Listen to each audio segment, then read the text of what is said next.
Bom, agora a gente vai dar continuidade à aula de ciclo celular.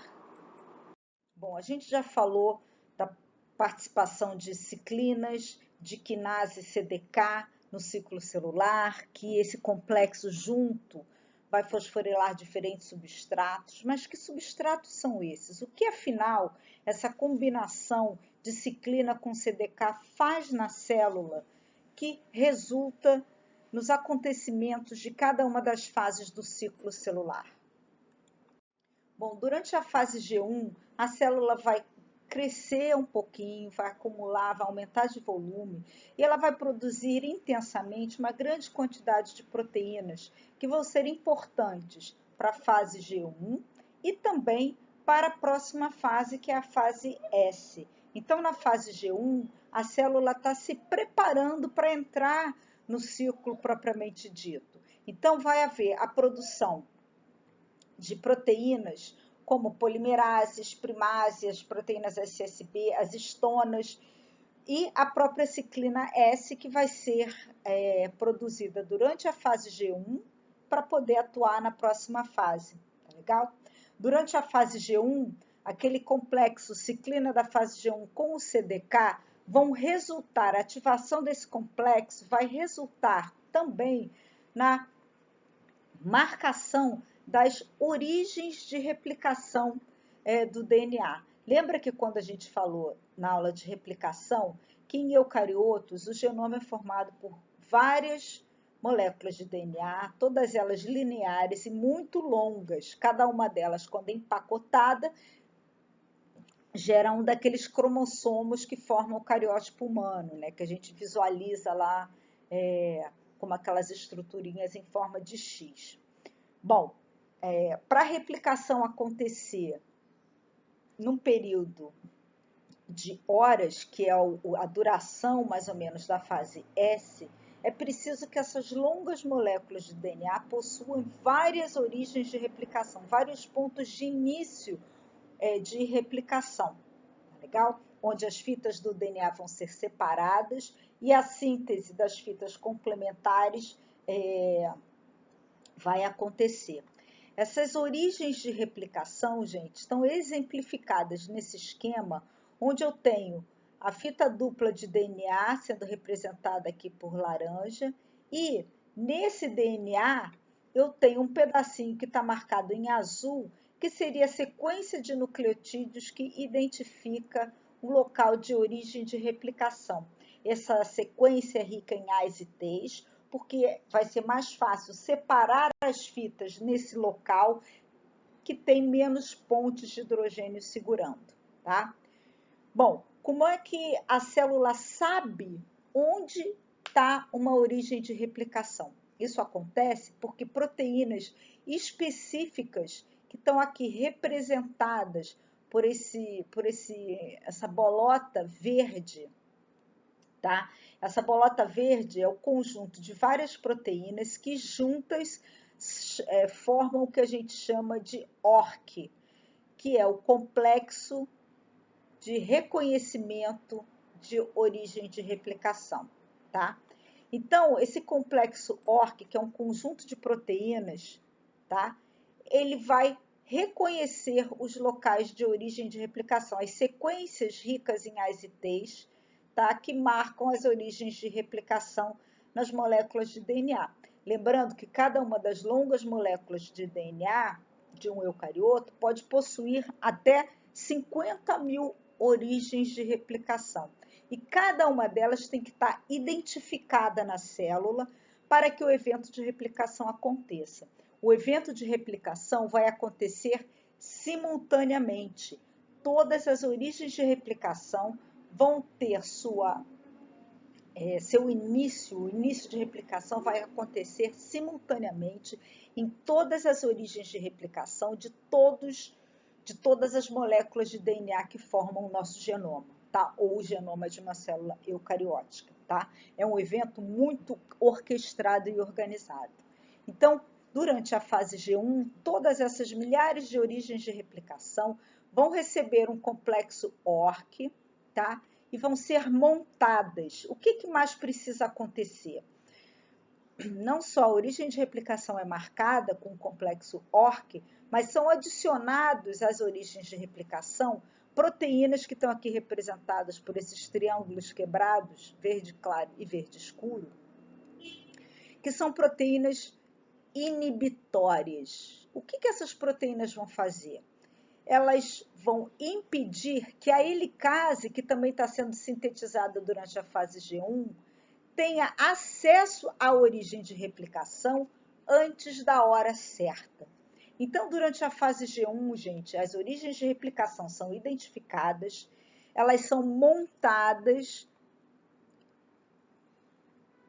as helicases já ficam próximas da origem de replicação, mas elas não conseguem acessar a sequência de DNA porque existem proteínas que são o CDC6 e o CDT1, não precisa decorar esses nomes, mas eu estou mencionando, que estão impedindo que a helicase, que já está lá posicionada próxima à origem de replicação, tenha acesso à origem de replicação, o que resultaria na separação das fitas de DNA em momentos diferentes. Então, primeiro, todas as origens são organizadas, é montado o que é chamado, então, de complexo pré-replicativo. Pré-replicação. Todas as 50.000 origens de replicação de todas as moléculas lineares de DNA que formam o genoma de uma célula eucariótica recebem ou são montadas com esse complexo chamado de complexo pré-replicação. Isso aqui fica pronto para quando a célula entrar na fase S, aí sim essas origens de replicação serem abertas. E a gente vai ver como isso acontece. Tá? Então, durante a fase G1, tá? Aquele complexo ciclina G1, CDK, está fazendo um monte de coisas que vai resultar na formação desses complexos pré-replicativos aqui em todas as moléculas lineares de DNA do genoma do eucarioto. Além disso, estão sendo sintetizadas as polimerases, as primases, as histonas e a ciclina da fase S. Tudo isso está sendo feito durante a fase G1 do ciclo celular. Mais especificamente, como é que a transcrição do gene para a ciclina S vai acontecer? E o que a ciclina G1-CDK tem a ver com isso? Bom, um fator de transcrição, que é o fator de transcrição E2F, que está aqui representado em verde, ele está sendo inibido pela interação com uma outra proteína, que é a proteína RB, proteína retinoblastoma. Vocês vão ouvir falar muito dessa proteína quando vocês estiverem falando de câncer, tá legal? Bom, essa proteína em vermelho, a proteína RB, está inibindo o fator de transcrição E2F, que está aqui representado em verde, impedindo que esse fator de transcrição reconheça promotores de genes que são regulados por ele. Um desses genes é o gene para a ciclina da fase S. Quando a célula está na fase G1 e eu tenho uma grande quantidade de ciclina da fase G1 associada ao CDK, esse complexo aqui vai fosforilar a proteína RB, que quando está fosforilada, muda de conformação, liberando o fator de transcrição E2F, que agora está livre e vai poder, então, se associar, reconhecer o promotor da ciclina S, regulando a produção do RNA mensageiro para a ciclina S, que vai ser traduzido, gerando a ciclina da fase S ainda na fase G1, tá legal? Quando a célula passa da fase G1 para a fase S, a ciclina S já está em grandes concentrações, em grandes quantidades, porque o seu gene foi transcrito e seu RNA mensageiro traduzido durante a fase anterior, que é a fase G1, tá legal? E esse pico máximo da ciclina, de quantidade de ciclina da fase S, também está no seu ponto, na sua concentração máxima, quando a ciclina da fase anterior, a ciclina da fase G1, está sendo degradada e fica em concentrações mínimas. Aí, todo o CDK, que antes estava associado à ciclina da fase G1, agora vai estar associado com a ciclina da fase S. Bom, quando começa a fase S, né, a ciclina da fase anterior já foi marcada para degradação e na fase S vai acontecer a replicação do DNA, que é a fase S de síntese. O que está acontecendo nessa fase? Bom, quando a gente entra nessa fase, todos os complexos pré-replicativos já estão marcados, aquelas milhares de origens de replicação presentes em cada uma das moléculas do DNA da célula já estão marcadas, prontas para replicar, mas ainda não estão replicando.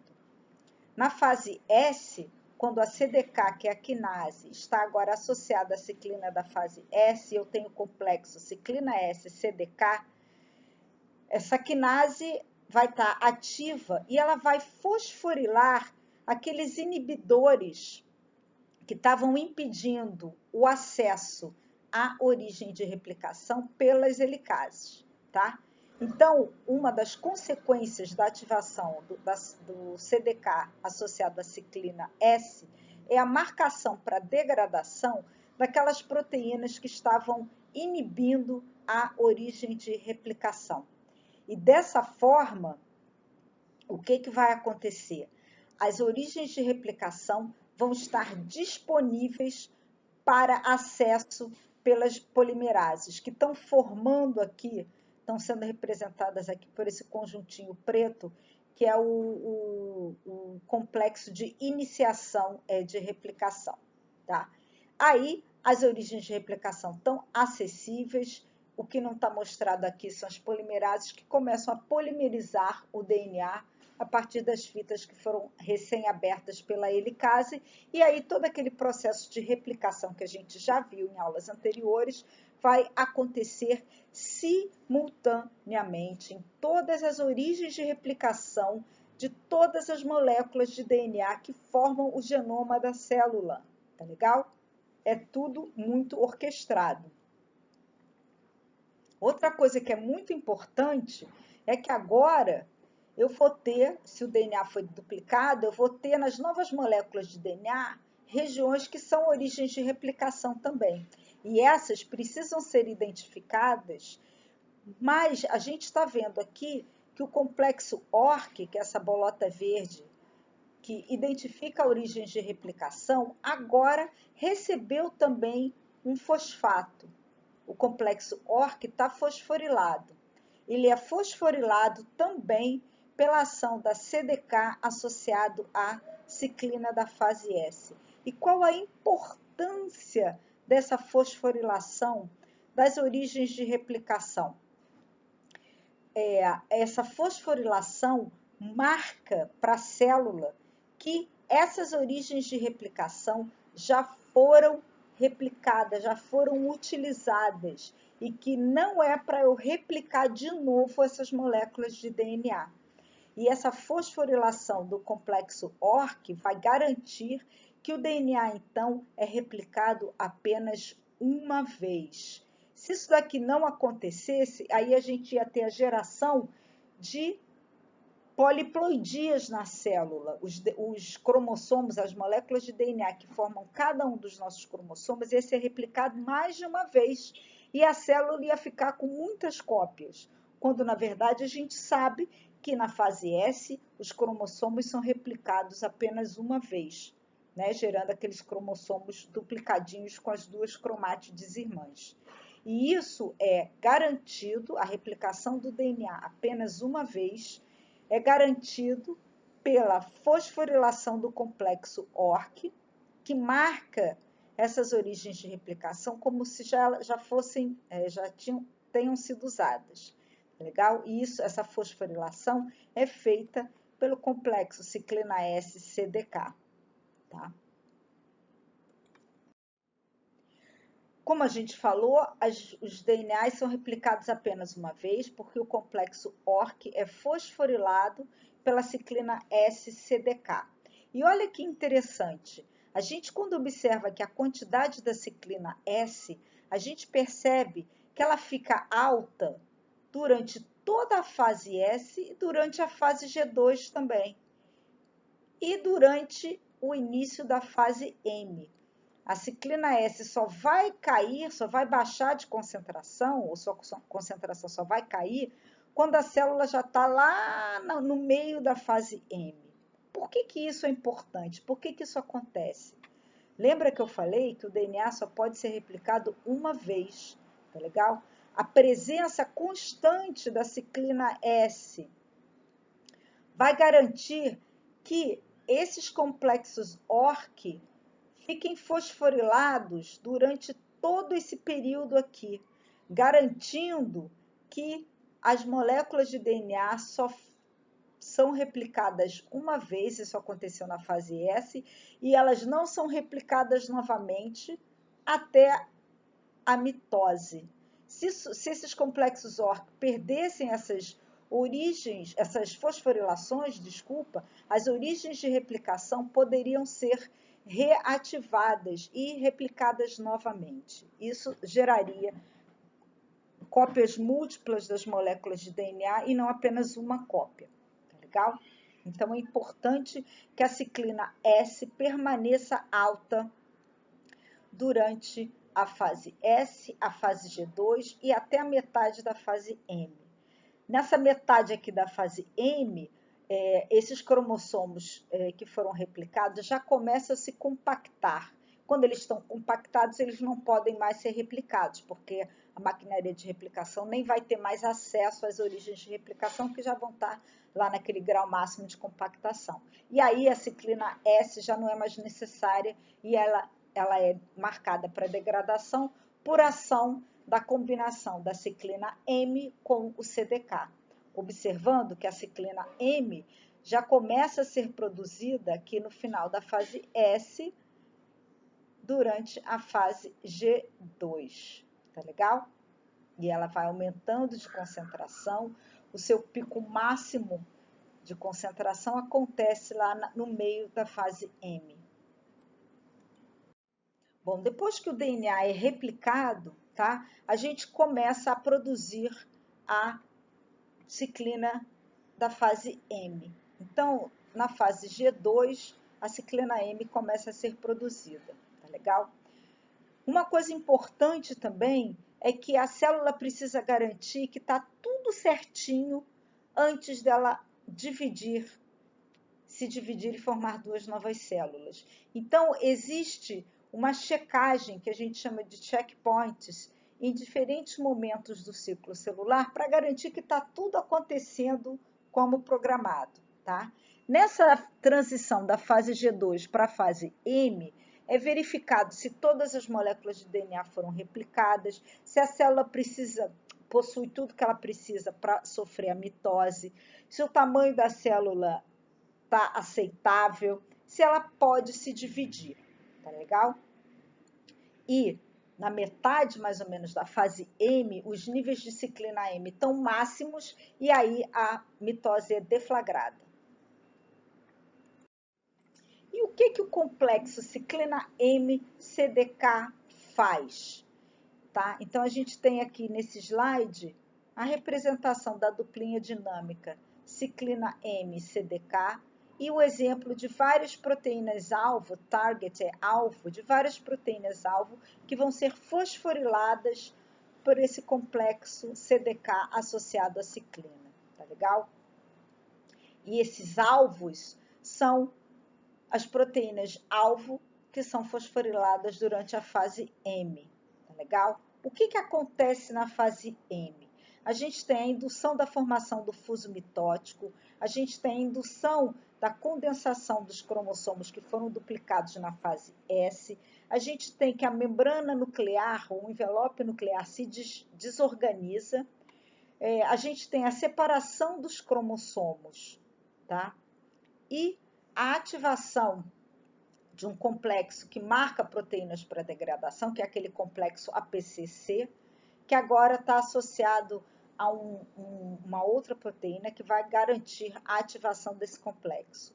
E isso vai resultar na degradação, na marcação para degradação da ciclina M, da ciclina S, e vai resultar também na separação dos cromossomos. A gente vai ver isso no próximo slide. Bom, e como é que a ciclina M associada ao CDK faz todas essas coisas, né? Induz todas essas mudanças morfológicas que a célula sofre para ela se dividir? Uma das coisas que o complexo CDK com a ciclina M faz é a indução da condensação dos cromossomos. Isso acontece porque as condensinas são fosforiladas por esse complexo e essa fosforilação vai induzir a formação daquele terceiro grau de compactação do DNA, que é a organização da fibra de cromatina, que está aqui representado em laranja, nessas alças que são organizadas pelas condensinas, formando aquele arcabouço, né, que resulta no grau máximo de compactação da molécula de DNA, que são os cromossomos mitóticos, tá? Então, a fosforilação das condensinas faz com que elas organizem ou se organizem, formando aquele arcabouço que vai organizar as alças formadas por fibras de cromatina, que é o que a gente vê no cromossomo mitótico, no grau máximo de compactação do DNA. A outra coisa que o complexo ciclina M-CDK faz é resultar na desorganização da membrana nuclear. Como é que isso acontece? A gente tem aqui o núcleo, tá? Isso aqui em azul está representando a dupla membrana, né, que forma o envelope nuclear. E essa membrana aqui, gente, o núcleo, ele é mantido por uma estrutura em forma de rede que está aqui representado por essas bolinhas laranja na parte interna do núcleo. Isso daqui é chamado de lâmina nuclear e é formado pelas laminas, tá? Essas laminas se organizam numa forma de rede, mas quando elas são fosforiladas pelo complexo ciclina M-CDK, essa fosforilação das laminas gera uma desorganização dessa rede e aí a membrana nuclear se desorganiza, tá legal? A gente vê aqui com maiores detalhes, tá? Uma micrografia eletrônica dessa rede que fica dentro do núcleo, mantendo a membrana nuclear na sua posição, tá? Que parece uma gaze, né? Essa rede é a lâmina nuclear, que está aqui representado nesse esquema, que por sua vez é formado por essas proteínas que estão aqui representadas por esses bastõezinhos rosa, que são as lâminas nucleares, que se organizam formando essa rede. Quando essas proteínas, as laminas, estão fosforiladas, elas se desorganizam. Essa rede que mantém o envoltório nuclear como ele é desmontada e a membrana nuclear, então, se desfaz. Outra coisa que vai acontecer na fase M, né, é que o complexo CDK com a ciclina M vai ativar o complexo de marcação de proteínas para degradação, que é aquele complexo APCC. E esse complexo, quando está ativado, nessa fase do ciclo, vai marcar uma proteína chamada securina para degradação. A securina está segurando uma outra proteína, que é uma enzima, que é chamada de separase. Tá? Quando a securina está unida à separase, a separase está inativa. Quando a securina é marcada para degradação, a separase fica livre E a separase é a responsável pela degradação da proteína que está mantendo as cromátides irmãs unidas, tá? Que é chamada de coenzina. Então, quando o APC, na fase M, está ativado pelo complexo CDK-ciclina M, a securina é marcada para degradação. Quando ela é degradada, a separase, que é uma protease, degrada proteínas, é liberada e o substrato específico da separase é a coenzina, que é a proteína que está mantendo as cromátides irmãs unidas. Quando a coenzina é degradada, as cromátides irmãs são separadas e vão poder migrar para polos opostos da célula. A célula, então, vai se dividir e cada uma das células filhas vai ter recebido uma cromátide irmã. Tá legal? A ativação desse complexo de marcação para proteínas para degradação, gente, também vai marcar a ciclina S para degradação, e aí ela é degradada. E a própria ciclina M, gente, também é degradada. De forma que quando a gente entra na fase G1 das novas células filhas, a concentração das ciclinas, de todas as ciclinas, está zerada. E a célula filha pode começar sua vida. Bom, então, o complexo ciclina M-CDK vai ativar o complexo de marcação de proteínas para degradação, que é o APCC, que vai resultar na degradação da ciclina S, da própria ciclina M, vai promover também a separação das cromátides irmãs. Gente, outro detalhe do controle do ciclo celular é o seguinte: a gente está vendo aqui que na fase M eu ainda tenho uma grande quantidade de ciclina S, mas eu já tenho também uma grande quantidade de ciclina M. Então, por que a mitose não é deflagrada ainda aqui nesse momento e ela só realmente acontece lá no meio da mitose, quando então a gente vai ter aqueles eventos marcados visualmente pelas mudanças morfológicas que acontecem na célula? Se a gente já tem aqui uma grande quantidade de ciclina M, por que a mitose não acontece aqui logo no início da fase M? Né? Por que a divisão celular não está acontecendo aqui? Lembra que tudo tem que ser muito orquestrado. Lembra também que no início da aula a gente falou sobre regulação de atividade por fosforilação. E eu falei para vocês que a fosforilação de uma proteína não necessariamente estava associado com a sua ativação. Tá legal? Então, o exemplo muito bom para mostrar isso é a própria regulação fina da ciclina M-CDK. O que acontece? Eu tenho a ciclina M e o CDK. O CDK, mesmo associado à ciclina M, ainda não está ativo, tá? Por quê? Porque ele está fosforilado em duas posições.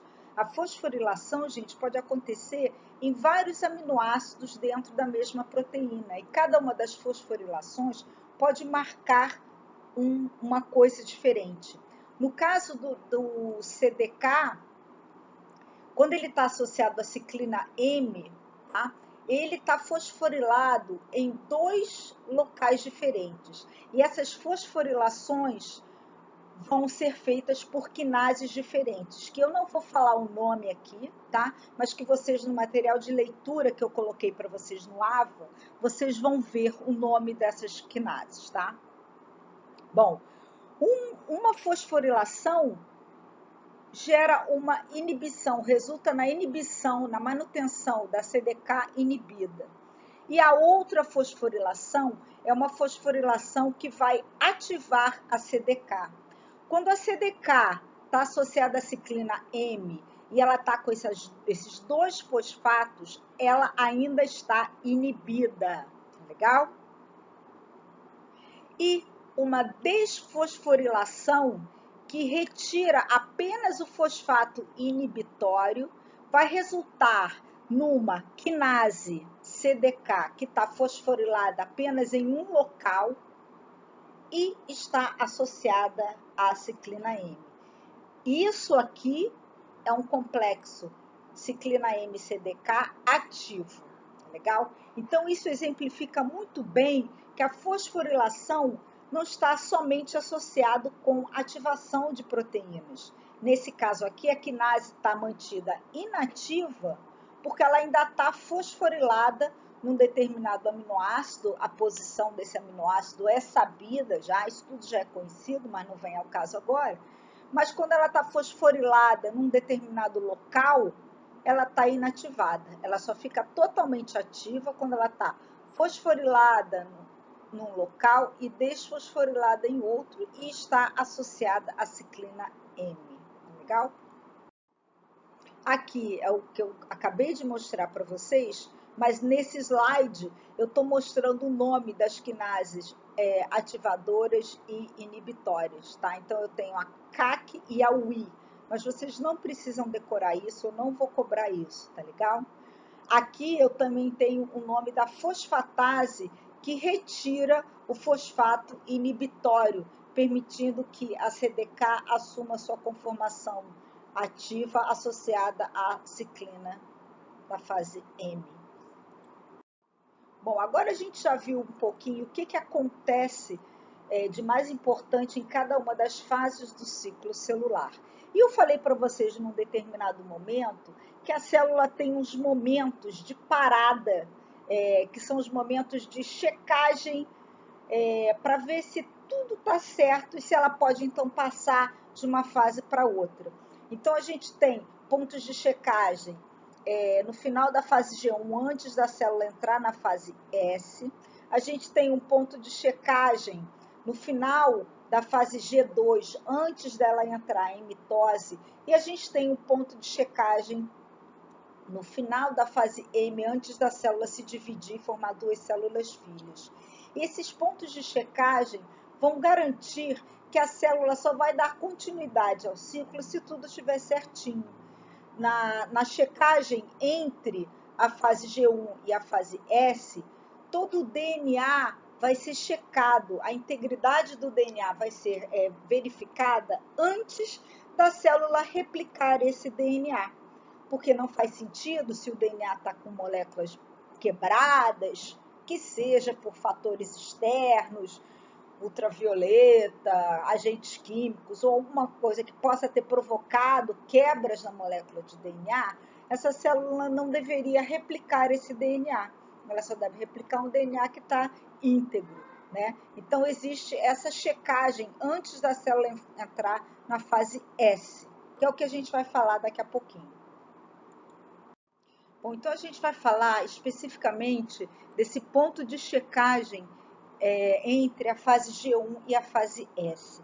Como eu falei, nesse momento a célula vai verificar se todas as moléculas de DNA estão íntegras, tá? Então vamos supor que uma dessas moléculas de DNA da célula, por um efeito como, por exemplo, uma radiação por raio-x, tenha gerado danos em algumas moléculas do DNA. Se isso acontece, gente, vai haver a ativação de um fator de transcrição que é chamado de P53, tá legal?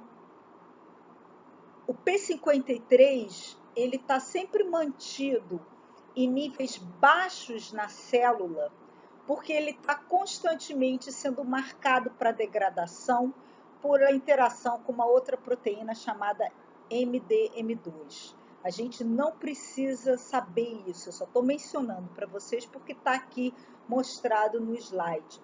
Então, de uma forma geral, os níveis de P53 na célula são baixos, tá? A detecção de um dano na molécula de DNA vai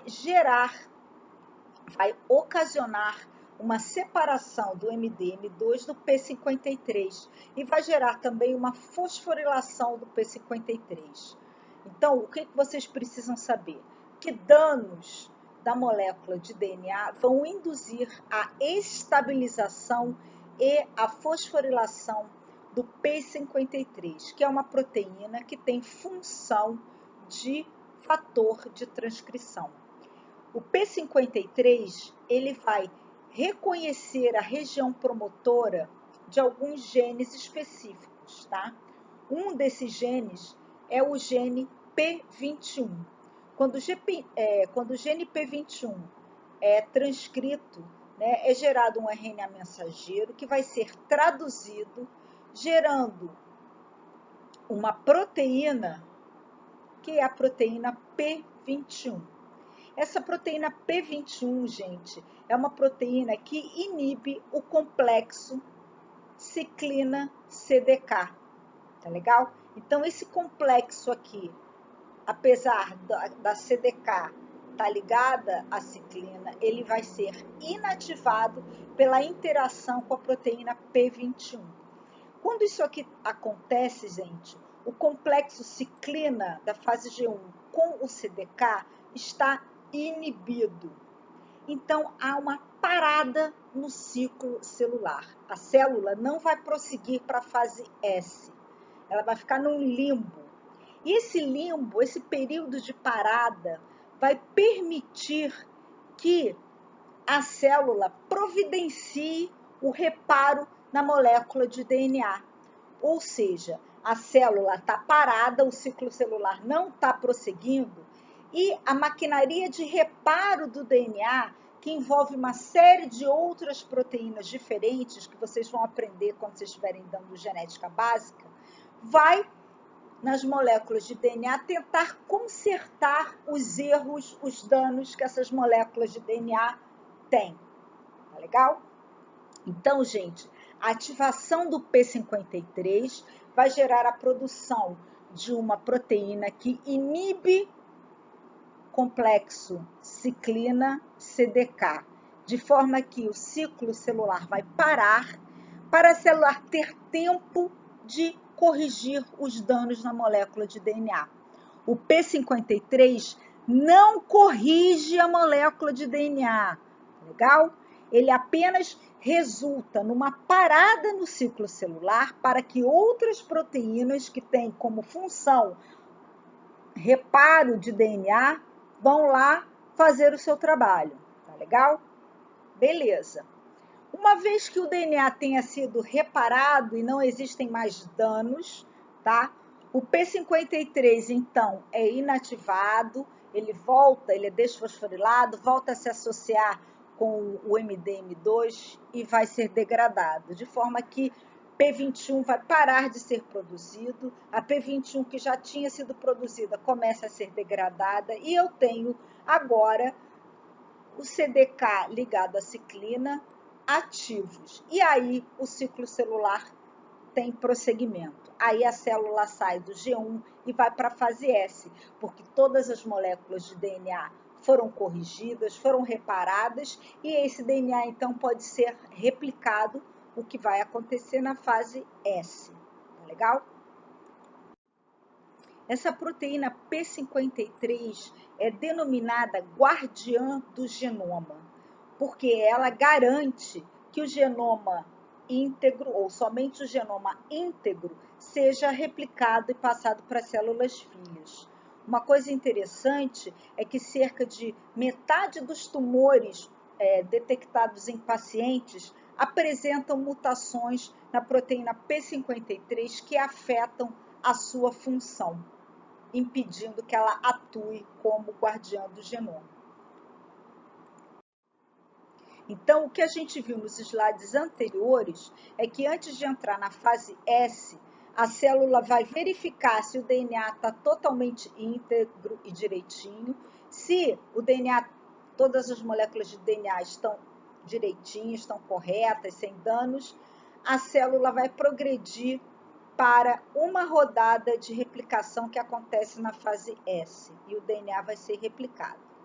Se por um acaso, nessa verificação da integridade do DNA, são detectados danos, há uma indução na parada do ciclo celular que vai permitir que a maquinaria de reparo corrija o DNA.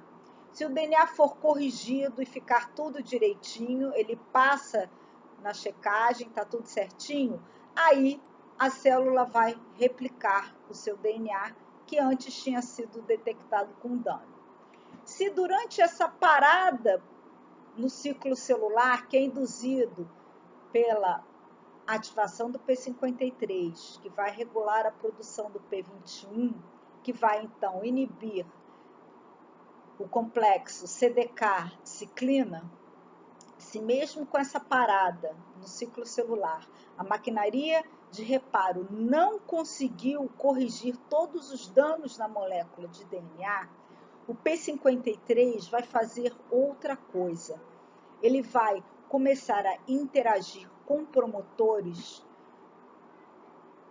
de genes cujos produtos proteicos são proteínas que vão induzir a morte celular programada, evento conhecido como apoptose.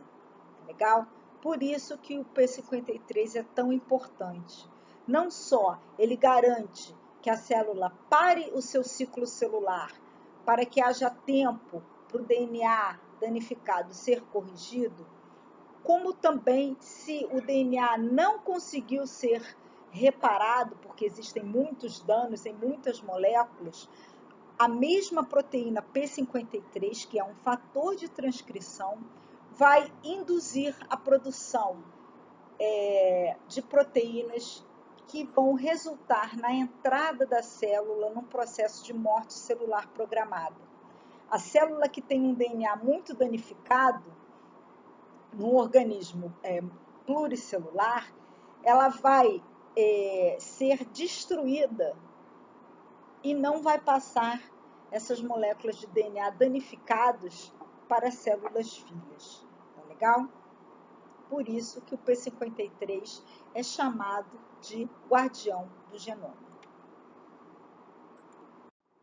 Então, um DNA íntegro pode ser replicado e a célula pode, então, passar para a fase de mitose, que vai gerar, então, duas células filhas com DNA idêntico ao DNA original.